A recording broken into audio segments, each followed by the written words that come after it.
नमस्कार दोस्तों, आप सभी का स्वागत है हमारे चैनल पर। आज हम बात करने वाले हैं श्रीमद् भगवद गीता के दूसरे अध्याय सांख्य योग के बारे में।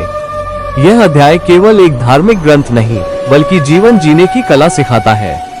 अगर आप तनाव, डर, मोह या जीवन में निर्णय नहीं ले पा रहे हैं तो यह अध्याय आपके लिए है।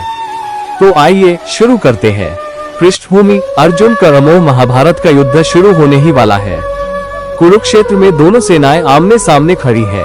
अर्जुन जब अपने सामने अपने गुरु द्रोणाचार्य, पितामह भीष्म, भाई, मामा और मित्रों को देखते हैं तो उनका मन विचलित हो जाता है। अर्जुन का शरीर कांपने लगता है, धनुष हाथ से गिर जाता है। वे श्री कृष्ण से कहते हैं, मैं अपने ही स्वजनों को मारकर राज्य और सुख कैसे प्राप्त करूं? यहीं से अर्जुन का मोह शुरू होता है। श्री कृष्ण का प्रथम उपदेश: श्री कृष्ण अर्जुन से कहते हैं, अर्जुन, ये कायरता तुम्हें शोभा नहीं देती। वे कहते हैं कि तुम जिनके लिए शोक कर रहे हो वे शोक के योग्य नहीं है, क्योंकि आत्मा अमर है। न आत्मा जन्म लेती है न मरती है। शरीर नष्ट होता है लेकिन आत्मा सदा रहती है। एंटी क्लॉकवाइज एरोज आत्मा का रहस्य श्री कृष्ण आत्मा को समझाते हुए कहते हैं, जिस प्रकार मनुष्य पुराने वस्त्र छोड़कर नए वस्त्र पहनता है, उसी प्रकार आत्मा पुराने शरीर को छोड़कर नया शरीर धारण करती है।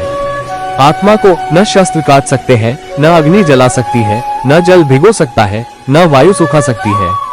आत्मा अविनाशी है, अचल है, नित्य है। इसलिए मृत्यु से डरना अज्ञान है। कर्तव्य और धर्म: श्री कृष्ण अर्जुन से कहते हैं, तुम एक क्षत्रिय हो और क्षत्रिय का धर्म है धर्म की रक्षा करना। यदि तुम युद्ध नहीं करोगे तो ये तुम्हारे कर्तव्य से पलायन होगा।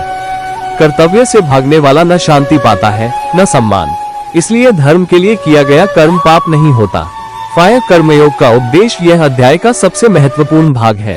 श्री कृष्ण कहते हैं, कर्म करो लेकिन कर्म के फल की इच्छा मत करो। फल की आसक्ति ही दुख का कारण है। जो व्यक्ति फल की चिंता छोड़कर अपने कर्म में लगा रहता है वही सच्चा योगी है।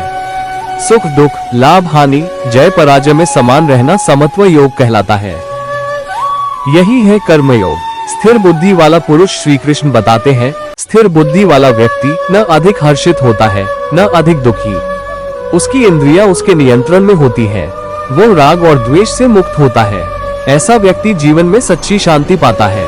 ब्रह्म स्थिति: अंत में श्री कृष्ण कहते हैं, जो व्यक्ति ब्रह्म में स्थित हो जाता है वह न शोक करता है न इच्छा करता है।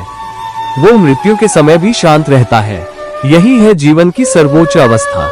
दोस्तों, श्रीमद् भगवद गीता का दूसरा अध्याय हमें सिखाता है, आत्मा अमर है, कर्तव्य सर्वोपरि है, कर्म करो, फल छोड़ो, समत्व ही सच्चा योग है। अगर आपको यह वीडियो पसंद आया हो तो कृपया लाइक करें, चैनल को सब्सक्राइब करें और इस ज्ञान को दूसरों तक पहुंचाएं। जय श्री कृष्ण।